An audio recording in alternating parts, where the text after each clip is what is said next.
আজ বৃহস্পতিবার 16ই শ্রাবণ 2024 সালের 1 আগস্ট। মীন রাশি, মীন লগ্ন, পাইসিস সাইনের জাতক জাতিকাদের আজকের দিনটি কিন্তু এক প্রকার বেশ কাটতে চলেছে।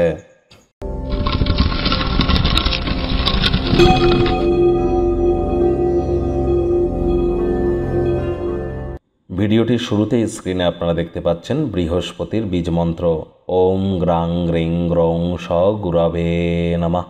এটি আজ সূর্যের আলো থাকাকালীন 108 বার জপ করুন। বৃহস্পতি যার জন্মছক বা যার ন্যাটাল চার্টে তুঙ্গস্থ অবস্থানে আছে, অবশ্যই সেই ব্যক্তির ক্ষেত্রে কিন্তু আমরা কি পরিলক্ষিত করব যে অন্যান্য গ্রহ খারাপ পরিস্থিতিতে থাকলেও সে ব্যক্তি অবশ্যই জীবনে সফলতা অর্জন করতে পারে, কিন্তু বৃহস্পতি দুর্বল হলে পরিস্থিতি কিন্তু ভয়ানক হতে পারে। অবশ্যই এজন্য আজ হলুদ রঙের ড্রেস পরুন। আপনারা নিরামিষ খাদ্য খাবার খান, মুসুর ডাল খাবেন না। পারলে গরিব মানুষদেরকে হলুদ রঙের কোনো জিনিস ডোনেট করুন, অত্যন্ত উপকৃত হবেন। মনে রাখবেন, গুরু বিনা জীবন কিন্তু এক প্রকার অন্ধকার। জন্মগুরু, শিক্ষাগুরু, দীক্ষাগুরু, 3 গুরুরই প্রাধান্যতা আমাদের জীবনকে মহিমান্বিত করে থাকে। ভাগ্য মিটার আজ আপনাদের বলছে 8 আউট অফ 10 ভাগ্য আপনাদের অনুকূলেই থাকবে, তবে পারিবারিক জীবন সম্পর্কে আপনাদেরকে একটু সাবধানতা অবলম্বন করেই চলতে হবে। শুভ সংখ্যা থাকছে 2, শুভ রং থাকবে সাদা। আজ কায়িক পরিশ্রম হলেও শরীর মনে সতেজতা এবং তরতাজাই আপনারা অনুভব করবেন। কর্মের প্রতি বিরাট আস্থা, সহজ কর্মের সময়সূচি আজ আপনাকে আরাম করার যথেষ্ট পরিমাণে সময় দেবে। অর্থগত ব্যাপারে আয় ইনকাম আজ আপনাদের বাড়বে। জমি জায়গায় অর্থ বিনিয়োগ করাটা আপনাদের ক্ষেত্রে লাভান্বিত করতে চলেছে। নতুন উদ্যোগ পরিকল্পনার পাশাপাশি নতুন নির্মাণ কার্যের শুরুয়াত আজ করা যেতেই পারে। চাকরিজীবী যারা আছেন তাদের অফিসের পরিবেশ এক প্রকার বেশ, বস কলিগদের সাথে ভাব ভালোবাসা বাড়বে।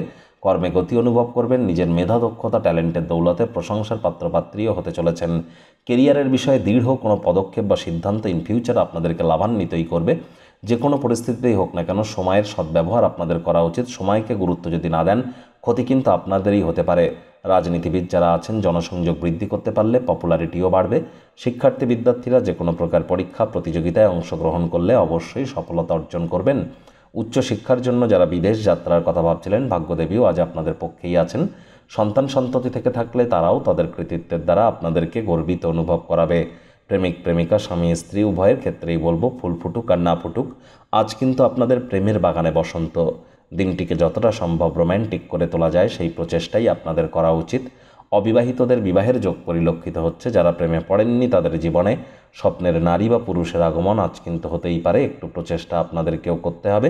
শত্রুপক্ষ, বিরোধী পক্ষ আজ কিন্তু খুব একটি শক্তিশালী থাকছে না। পরিবার পরিজন, নিকটে স্থানীয় ব্যক্তিবর্গদের উপরে জোর করে নিজের মতামতকে জাহির যেন করতে যাবেন না। ছোটোখাটো ব্যাপারে অন্যের বিষয়ে ভুল ত্রুটি ধরার স্বভাব থাকলে ত্যাগ করুন। বাড়ির সমস্যায় তৎক্ষণাৎ মনোযোগ দেওয়ার চেষ্টা করুন, তাহলে অবশ্যই উপকৃত হবেন।